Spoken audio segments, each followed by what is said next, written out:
من باسی گرنگی بەشداریکردنی گەنجانەکەین لە کۆنفرانسە جیهانیەکان تر هەر بوارێک بێ ژینگەی بێ تەندروستی بێ تەکنۆلۆژی بە بەڵام زیاتر بە دیاریکراوی ئەمە باس لە کۆنفرانسێکی جیهانی ژینگەیی دەکەین کە خۆشبەختانە ئێستا لە نێو گەنجانی ئەمەشدا ژینگە بۆتە خەم بۆتە بابەتێک کە پێیان خۆشە بچن لە کۆنفرانسە جیهانیەکاندا بەشداریانە بێت هەم زانیاری ئاڵوگۆڕ بکەن واتە زانیاری بدەن بە جیهان هەم زانیاریش بێنەوە بەسوود لە نێو خۆی کوردستاندا بەکار بێتەوە بۆ پاراستنی ژینگە. نمونەیەکێک لە گەنجەکان ئەمڕۆ باز دەکەین کە زۆر بەڕێز پێشەنگ هەڵەبجەییە کە بەڕێزیان خوێندکاری دکتۆران و لە هەمان کادا سەرۆکی ڕێکخراوی ژینگە دۆستیە ئەو بەشداری یەکێک لە کۆنفرانسەکان دەکات لە بەریتانیا با خۆی زیاتر باسیکە زانی ناوڕۆکی کۆنفرانسە چییە؟ کاک پێشەنگ بەخێر بێی؟ بیرەناوی کوساتیش باش. کاک پێشەنگ ئەو کۆنفرانسی کە بەنیازە بۆی چییە؟ بەناوی چیەوەیە؟ بەڵێ هەموو ساڵێک بەبوونی ئەو کێشە ژینگەیانی کە لە جیهانە ڕۆدا لە ساڵی 1994ەوە کۆنفرانسێکی گەورە دروست بوو.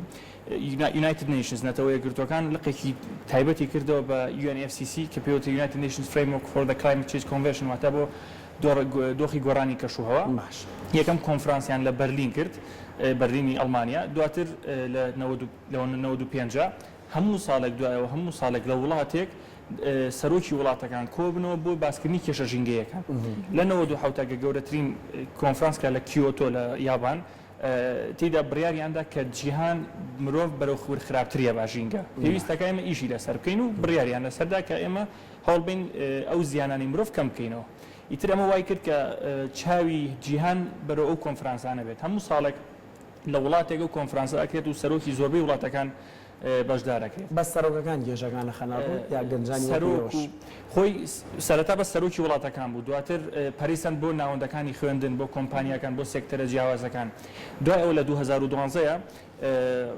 بەشی گەنجانی نەتەوە یەکگرتوەکان وتیان ئێمەی گەنج کە گەنجی ئێستا و سەرۆکی داهاتوین پێویستەکە ڕۆڵمان هەبێت لە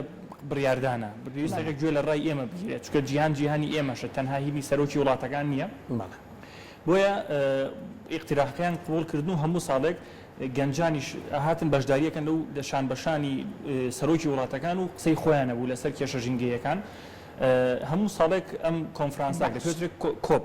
کۆنفرانس ئۆف پارتیز ئەم ساڵ لە گلاسکۆی سکۆتلەندا کرێت لە بەریتانیا و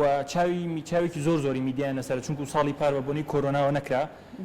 و کۆمەڵێک دۆخی زیاتر هات یعنی ئەم پاندێمیکە وای کرد کە جیهان بەرەو ئاقارێکی تر بڕواکە. بۆیە چاوێکی زۆری میدیا و جیهان لەسەر و کۆنفرانسەیە. خۆشبەختانە ئێمە ژۆک و نوێنەری عێراق و نوێنەری هەرێمی کوردستان بانگێشتکراین بۆ کۆنفرانسە. یەکەم جارتە تۆ بەشداریم کۆنفرانسە من لە 2019 بانگێشتی بینای سەرەکی نەتەوە یەکگرتوەکان کرام لە نیویۆرک لەوێ بەجلی کوردی و تایرێکم پێشکەش کرد. داوام لە سەرۆکی وڵاتەکان کرد کە ئەوڕێک لەو وڵاتانە بنەوە کە زیانی زۆریان هەیە. ئێمە عێراق زیانی زۆرمان بەرکەوت و تاوانیشمان نییە لەو گۆڕانکاریە جیهانیانەی کە ڕۆیە. ئیتر کۆمەڵێک وەڵامیان دامەوە بەڵام گرنگە ئێمە خۆمان وجودمان هەبێت لەو کۆنفرانسانەیە بڵین ئێمە شەین و پێویستەکە گوێمان لێ باشە. ئەم کۆنفرانسی کە ئەم ساڵ بەڕێوەچێت چەندی مانگ بەڕێوەچێ هەروە بەنیازیشی لەو کۆنفرانسەیە باز لە چی بکەین؟ بەڵێ خۆی 28 ئۆکتۆبەر هەتاکو سێی مانگی 11 بەرداوام بێت تشتنی یەکەم و ئێمە لەو کۆنفرانسە سەرەتا کۆنفرانسێکی گەنجان هەیە بەس تەنها گەنجان بەشداریەکەن کە سەرۆکی وڵاتەکان هیچ بەشداری ناکەن. تێدا گفتوگۆکرێت بۆ ماوەی 4 ڕۆژ. لەم گفتوگۆیانە ئێمە کۆمەڵە مقتەرەحات دەردەهێنین و بەپێی وڵاتەکان هەر وڵاتە و چ داواکاریەکی هەیە. ئێستا عێراق و هەرێمی کوردستان چ داواکاریەکیان هەیە کە تۆ لەگەڵ خۆتە هەڵەیەگریت و لێ باسیەکەی؟ بەڵێ ئێمە داوایان لێ کردین کۆمەڵی مقتەرەحاتیان بۆ بنێرین وەکو پێشەوەی کە بڕۆین ئەوێ لێ باسیکەین. گرنگترین شت ئێمە بۆ ئێمە عێراق ئەوەیە کە پێویستەکە وڵاتە پێشکەوتەکان بێن دەستی ئێمە بگرن لەو تەکنەلۆژیانی کە هەیەە و وا بکەن لە سەرۆکی وڵاتەکان و کاربەدەستانی ئەم وڵاتەش کە کار لەسەر بۆواران نەبکەن. بۆ نمونە گەورەترین بابەتی وزەیە. ئێمە لە کوردستان و عێراقا نەوت بەکارێنین و کە وڵاتێکین بۆ ژینگە پیسەکەین بە ئەوەکە. بۆیە ئێمە پێویستەکە هەوڵ بین وزە جێگرەوەکان زیاتر بکەین، وزەی خۆر و وزەی باو ئەوانە هەوڵ بین کێشەی ئاو چارەسەر بکەین بۆی تووشی کەماوی نەبین کە وڵاتێکی لەبارین بۆ شتانە بەڵێ زۆر لەبارە و شوێنی باشیشمان هەیە خاصەتەن هەرێمی کوردستانی خۆمان کە بە هەموو مانایەکی کەلیمە هەموو خاتێکی خاکێکی بەپیتی هەیە هەوڵ بین ڕێژی سەوزایی لە وڵاتە زیاد بکەین بە کەمپینی گەورە ئیترەمانەش زیاتر پێویستی بە ئەوە بێت کە سەرۆکی وڵاتەکان لەو کۆنفرانسانەیە قسەی خۆیانیان هەبێت جا من دێتان ناشارمەوە کە گەورەترین کۆنفرانسی ژینگەی تا ئێستا کرا بە کۆنفرانسی پاریس ڕێکەوتناوی پاریس بیستمانە لە ساڵی 2015 کرا کۆپی 21 هەموو وڵاتەکان 197 وڵات لە جیهانە گوتیان ئێمە تا 2050 هەوڵ دەدەین ڕێژەی ئەو غازە ژەهراویانی کە ئیگین بە هەوایە سفری کەینەوە پابند بوون پێوەی پێمە ئەمریکا زۆربەی وڵاتەکان پابند بوون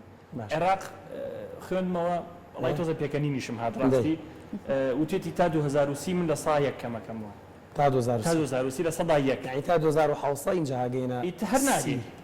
هەر ناگەین بەس بابەتەکە چیە بابەتەکە مەوزوعەکە چیە مەوزوعەکەەوەیە کە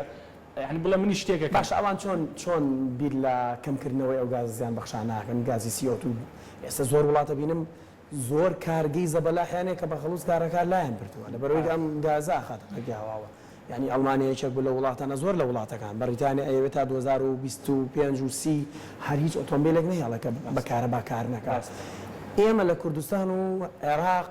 کاڵێ لە سەدایەک ئەوە سەدایەکە بیریانە چی کردوێتەوە بەس ئەوەیە بڵێن عێراقیش بەشداری کردو و ئیمزای کردووە ئەخەزان چی ئەگۆڕێت ئەو یەکە چییە هیچ شتێک نایەن لە سەدایەک هیچ نەمۆزوع هەر بڵێ شتێکم کردو بەس تەنها ئەوەیە بڵێ بەشدار بین یعنی عیبەنێتە سەرمان یعنی بەس تەنها مەوزوعەکە ئەوەیە بەڵام گرنگە ئێمە بۆ نمونە ینی ڕۆڵی گەنجان ئێمە کابووی کە من زۆر بینی لەکەمەوە ئێمە خاوەن بڕیار بین بە جورئەت بین بۆ نمونە زەمن خۆم لە پۆڵەندا دکتۆرا خوێنم پۆڵەندا یەکێکە لەو وڵاتانی کە لە سەدا 97 خەڵوزی ئەوروپا بەرهەمێنێت وڵاتێکی زۆرە بۆ پیسکردنی ژینگە یعنی ئێستا هەموو ئەوروپا خەریکی پۆڵەندان بۆی کە کەمی بکاتەوە ڕێژەکە و ئێستا ئەیش پێوەی پابندە پێوەی پابندە و تا 2030 هەموو کارگیدایە خات بۆ نمونە کە لە کاتێکە لە سەدا 97 هەموو ئەوروپا لەسەر پۆڵەندا بن بابەتەکە چێ بابەتەکە لێرە قەرارە جورئەتە بۆ ئەوەی کە ئێمە پێویستەکە ئیشی لەسەر بکەین خەمی ژینگە خەمێکی گرنگە ئێستا ئێمە خەمی لێ نەخۆین 10 ساڵی تر بە تاڵی تووشی کارەساتە بین ئێستا بەپی تازەترین ئاماری نەتەوەی گرتوەکان لە سەدا هەفتای خاکی بە پیتی عێراق بۆ بە نابەپیت لە سەدا 20 لە وڵات ناوەڕاست و خواروی عێراق لە سەدا 20 ئەو خەڵک لە گوندشینەکانەوە بە بۆنی نەبوونی ئەو نابەپیتی خاکەکەن هاتوونەتە شار گوندیان شۆڵ کردووە واتە چی ڕوویاوە ئاوارەبوونی ژینگەی ڕوویاوە وەمە بەرداوام بێت لە کوردستانیش ئێمە شتەمانەیە ینی ئەم بێئاوی کە لەم ساڵا ڕوویدا بەرداوامە بێت لە ساڵانی داهاتوە بۆیە پێویستەکە ئێمە چۆن خەم لە گوزەرانی خەڵکە خۆین چۆن خەم لە موچەی خەڵکە خۆین بۆ نمونە کە ئیشێکی پیرۆزە پێویستەکە خەمیش لەوە بخۆین کە ئەگەر ژینگەیەک بۆ خۆمان دابین نەکەین بەخوا چەندێ پارەشمان هەبێت ناتوانین باشە چۆن ئەم خەمەمان بڕێنینەوە ئێستا ژینگەی ئێمە پێویستی بە چییە؟ پێویستی بەوەیە کە کۆمەڵێک گەنج و ڕێکخراوی ژینگەی دایمە ئەم بابەتانە باسکەن پێویستی بۆیە کۆمەڵێک میدیاکاری بە جوورئەتی وەکو ئێوە ئەم بابەتانە بکەن بە بابەتی ڕۆژ پێویستی بە کۆمەڵێک سەرکردەی باش هەیە کە قەراری گرنگ بن لەم بابەتانە پێویستی بە کۆمەڵێک کۆمپانیای گەورە هەیە کە بێن خزمەتی وڵات بکەن لەو ڕێگەیەوە پێویستی بە دیپلۆماسیتی ئێمە هەیە هەوڵ بین لەگەڵ وڵاتانی ترە قەنەعەتیان پێ بکەین بێنە ئێرە و ئینڤستمنت بکەن لەو بوارانە باشە تۆ کاکە پێشەنگەک و خۆت باسی لێوە کرد ساڵی 2019 بە جلوبەرگی کوردیەوە لە نیویۆرک وتارێکت هەبووە کە پێشکەشێکی سەبارەت بە خەمی ژینگەی عێراق وەرێمی کوردستان دواترمە چ دەرئەنجامێکیە بۆ ئەو وڵاتانە هیچ ئاوڕێن لە هەرێمی کوردستان و عێراقیایەوە بۆ چارەسەرکردنی گرفتە ژینگەیەکان بەڵێ خۆی زۆرێک لەو کۆنفرانسانە بێجگە لە سەرمێز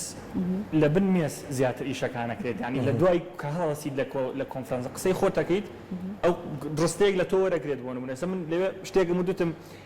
هەموو جیهان قەرزاری عێراقە چونکو ئێمە شەڕمان کرد دژی تیرۆر لە بری هەموو جیهان بەڵام ئێستا ئێمە حەوت بەری هەموو جیهان زەرەری ژینگەیمان بەرەکەوێت پێویستەکە ئێوە بێن یارمەتی برا و دەوڵەتەکەی خۆتان بن لەوێ نوێنەری گەنجانی نەتەوەی گرتوەکان دوای کۆنفرانسەکە کتاب و هەو بۆلام وتی ئەمە ڕقەمەکەم ئەمە ئیمێڵەکەم ئەمە ژمارەکەمە حەزەکەم لە کۆنتاکتا بین و شتانە بۆی ئەو کۆنتاکتانەی کە لەوێ دروستە بێت لە نێوان ئەو خەڵکانەیە و کۆمپانیا لەوێ گوێت لێگەی دوایەوە دەرفەتە بێت لەگەڵ سەرۆکی وڵاتەکان لەگەڵ وڵاتێکە دانیشت قسەکەیت بیان هێنیت لە مێزی گفتوگۆ دایانیشێنیت کە ئەمانە تا ئێستا من لەوێ لەگەڵ زۆرێکیانایەکم لە نوێنەری نەمسایە بوو یەکتریمان بینی وتی ئێمە حەزەکەین لە کوردستانە ئیشکەین بۆ بواری وزە بواری خاشاگ و ئیشیشمان کردووە شتێکی خۆش ئەو شتانە کە ڕۆیە لە هەمی گرنگتر وجود ئیسپاتمان هەیە لەوێ کە ئێمەش وەکو شانبەشانی 1970 وڵاتی تر دەنگمان هەیە لێ و پێویستەکە دەنگمان ببیسترێت کاکە پێشن کە بەشداری کۆنفرانسێکی واکە و لەواچە 5 کۆمپانیا بێتە پێشەوە لە ڕێگەی گەنجێکی وەکو تۆ پێی بڵێ من حەزەکەم لە کوردستانەوە بەرهێنان بکەم ئەو مۆڵەتە تووەرگرتووە لە خۆت کە تۆ ڕێگەیان بی ینی یان هەماهەنگیەکە دروستەکە لەگەڵ حکومەتی هەرێمی کوردستانە لەگەڵ عێراقا خەمی ژینگە ئەوە خەمێکی گەورەیە وایدا هەموو سەلاحێتێکی پێداوم باشە بڕۆمە دەرەوە بۆ خزمەتی ئەم وڵاتە هەموو تەنازوناتێکیش بتوانم بێ بیکەم چونکو خەمەکە خەمی هەمومانە ینی مناڵی مناڵی تۆیەنەوەی ئێمەێنەوەی هەموو کەسێکە بۆ نمونە دواتر ئێمە لێرەیە لە حکومەتی هەرێم لەگەڵ دەستی وەبەرهێنانە من زۆر لە نزیکەوەیان ناسم لە وەزارەتی کوشت و کاڵ هاتون پۆڵەندا ینی لەگەڵ وەزارەتی کوشت و کاڵی ئێوە یەکتریمان بینیون و ژووری بازرگانی ئەوانە زۆر دەستکراون بۆ شتانە و زۆریش دێرە ئیستیعداتیان هەیە بۆ بابەتانە کۆمەڵێک بابەتی کێشەی دارایی لە کوردستانە بۆتە کێشێکی گەورە کە ئێمە ناتوانین بیر لە وەبەرهێنان بکەینەوە هەر بیرمان لەسەر موچەیە بەداخەوە ینی هیوادارم من بابەتە چارەسەر بێت بەڵام بابەتەکە چیە بابەتەکە ئەوەیە کە لێرە ئیستیعدادیان هەیە لەوێش ئێمە بتوانین ڕەبتێکی باش بدوزین و ئەم دوو لایەنە لەیەک بدەین خزمەتێک بە وڵاتەکرێت و ئیتر ئێمەش ئەرکی خۆمان جێبەجێ دەستە خۆش بکاتە پێشەنگ تۆ جێگەی شانازیت نمونەت زۆر بێ ئومێد دەکەین گەنجانی هەرێمی کوردستان هاوشێوی تۆ خەمخۆری ژینگەکەی خۆمان وڵڵێن لە بەریتانیاشەوە هەر لەگەڵ تابین لە ڕێگەی سکایپەوە بێ لە ڕێ هەر جۆرە کۆنتاکتێکەوە بێ بۆی بتوانین بزانین دەرەنجامی ئەم کۆنفرانس ئاگا بەشێ دووبارە سپاس دەستە خۆش دەستە خۆش زۆر